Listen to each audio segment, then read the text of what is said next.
This video is going to be all about Bob Popovics Beast Fleye.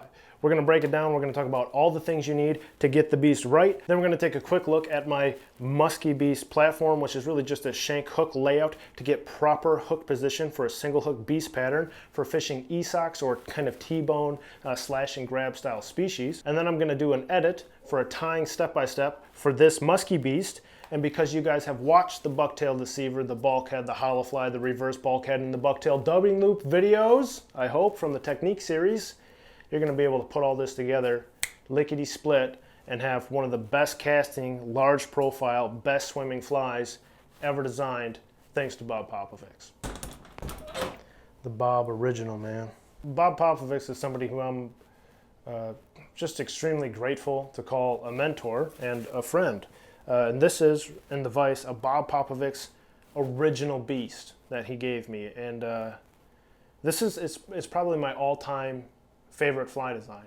I absolutely am in love with everything about this pattern. And so all a beast is an extended body hollow fly. So you're going to do one stack that's going to be kind of tying in the round, and then it's a hollow fly to fill up all of the tail, all of the extended body, to fill up all of the hook shank, and then you're going to finish it either with a hollow bulkhead, a reverse bulkhead. That's probably the most common. That's how Bob finished this one. Or you can do the bucktail dubbing loop bulkhead method, which is what I did to finish mine. So the beast is completely different from the bucktail deceiver and the bulkhead.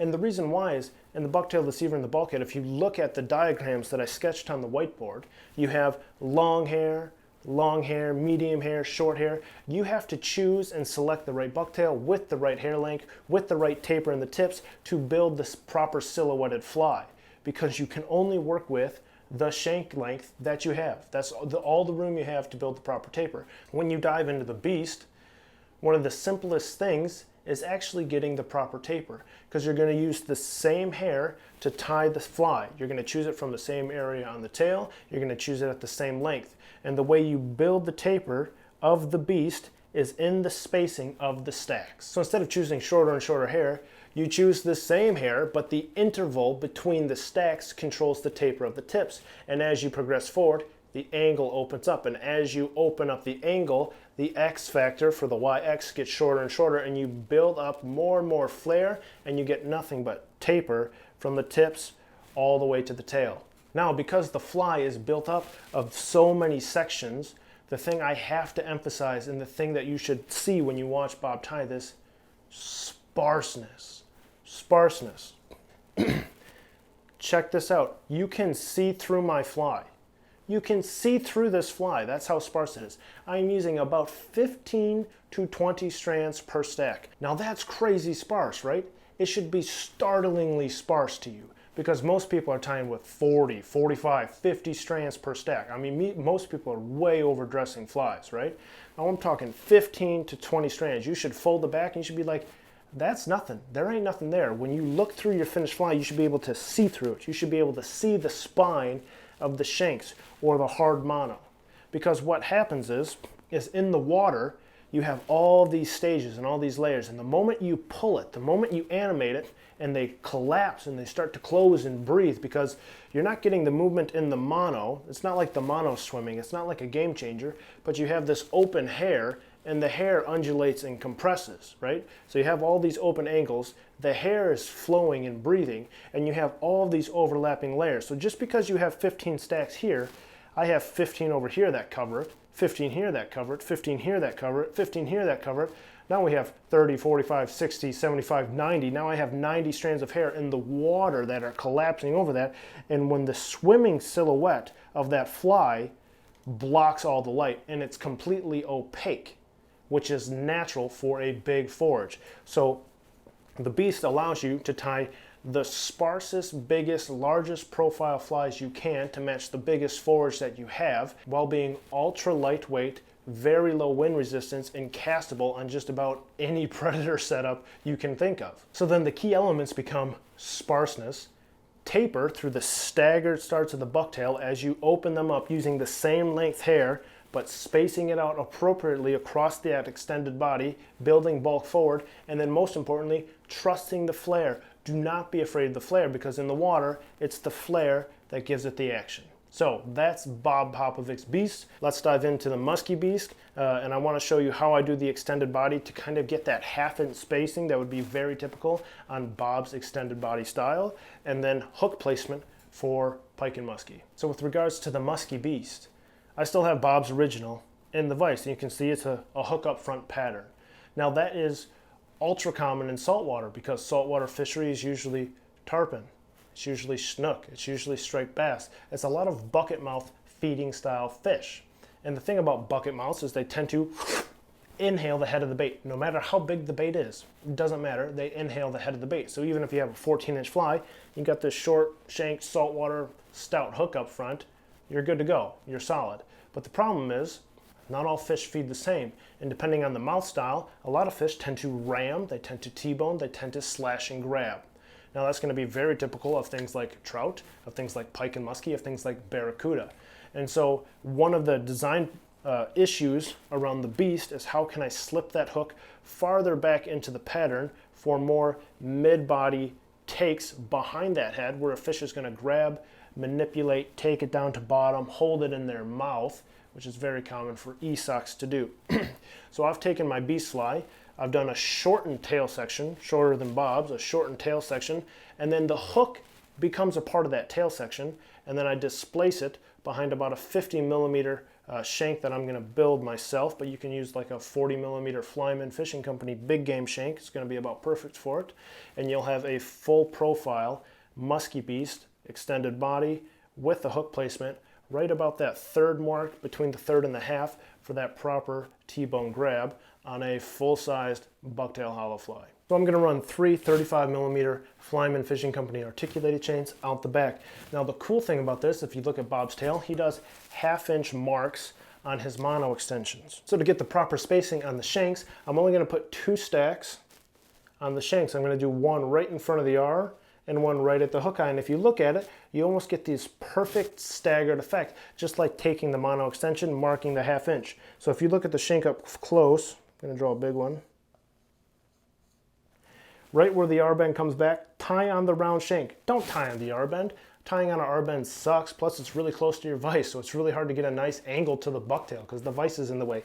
Tie right in front of it, and then tie right behind the hook eye, and you'll get this perfect half-inch spacing, which is going to be nearly identical to how Bob does his extended body hollows. Then you're going to keep that spacing more or less the same on the hook, because the hook is a part of the extended body section. You don't want to put too much bulk on the hook. I'll split mine into about fifths for a TP610. So if you use the 6/0 TP610, I'll split it into about 5 parts. But that's what I'm going to do. You're going to keep the spacing more or less the same here. You can get a little denser towards the hook eye. Then once you're on your custom shank or your Flyman big game shank, however you want to do it, you're going to put maybe 2 hollows and then a huge bulkhead dubbing brush or hidden bulkhead ties to finish the beast.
Is that not sick?